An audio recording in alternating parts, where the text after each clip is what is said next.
Magandang umaga po sa inyong lahat at live mula dito sa Pag-asa Weather Forecasting Center. Narito nang lagay ng ating panahon ngayong araw ng linggo, April 6, 2025. Makikita natin sa latest satellite images natin patuloy yung epekto ng Intertropical Convergence Zone, partikular na sa bahagi ng Mindanao, nakaka-apekto rito sa may bahagi ng Palawan. Ngayong araw, inaasahan natin yung malaki yung tsansa ng mga pag-ulan sa may bahagi ng Katimugan at kanlurang bahagi ng Mindanao at gayon din dito sa Palawan dulot ng ITCZ o Intertropical Convergence Zone.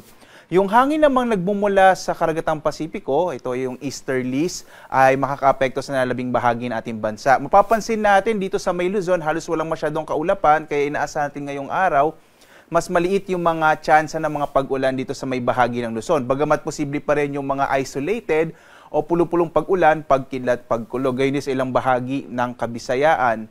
Sa kasalukuyan, base sa ating mga pinakahuling datos, wala tayong minomonitor na anumang low pressure area. Ibig sabihin, sa mga susunod na araw, malit pa rin chance ang magkaroon tayo ng bagyo.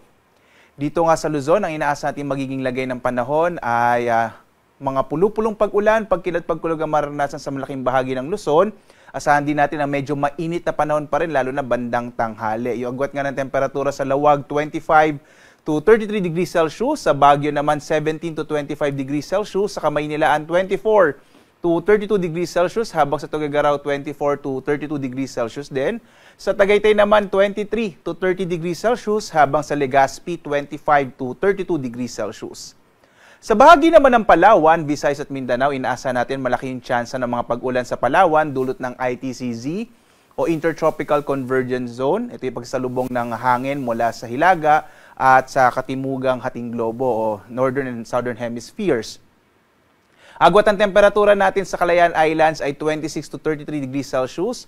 Sa Puerto Princesa naman 25 to 32 degrees Celsius. Samantala sa Kabisayaan, inaasahan natin ang mga isolated o pulo-pulong pag-ulan, pagkidlat, pagkulog sa bahagi ng Visayas. Sa Iloilo 26 to 32 degrees Celsius. Sa Cebu naman 26 to 32 degrees Celsius, habang sa Tacloban, agwat ang temperatura natin ay 25 to 32 degrees Celsius.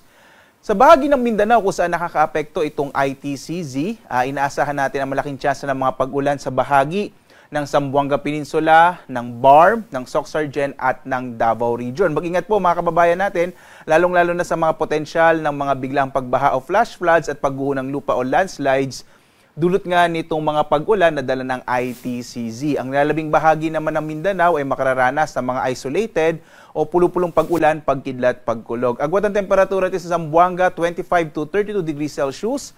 Sa Davao naman ay 24 to 32 degrees Celsius, habang sa Cagayan de Oro ay 24 to 32 degrees Celsius. Samantala, narito yung ating damang init o yung heat index, ang mga pinakamataas sa heat index kahapon. Naitala natin ang pinakamataas sa Puerto Princesa, sa Palawan na sa 44.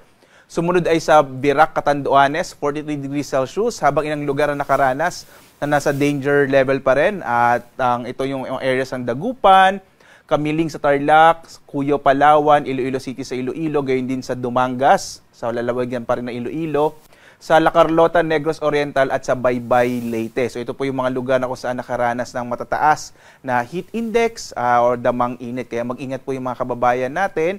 Ngayong araw, sa Metro Manila, nasa 35 to 39 degrees Celsius yung naging heat index. At ngayong araw, mag-ingat pa rin po dito sa may area pa rin ng Virac sa Catanduanes.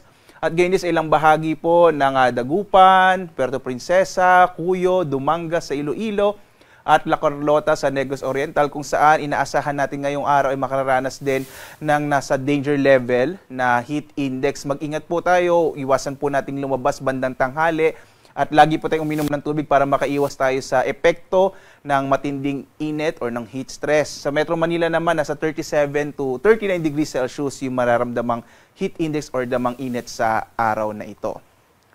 Sa lagay naman ng ating karagatan, makikita po natin na nasa banayad hanggang katamtaman na magiging lagay ng ating karagatan. Ligtas sa pumalaot ang mga sasakyang pandagat, maliliit ang mga bangka sa mga baybayin nating bansa, lalo't wala po tayong nakataas na gale warning sa anumang lugar ng ating kapuluan. Ang araw natin ay sisikat ganap na 5:48 ng umaga at lulubog, ganap na 6:09 ng gabi. At sundan pa rin tayo sa ating iba't ibang mga social media platform sa X, Facebook, YouTube at sa ating website bagong.pag-asa.doc.gov.ph kung saan nag-update tayo, lalo-lalo na pag meron tayong mga rainfall at mga thunderstorm advisories.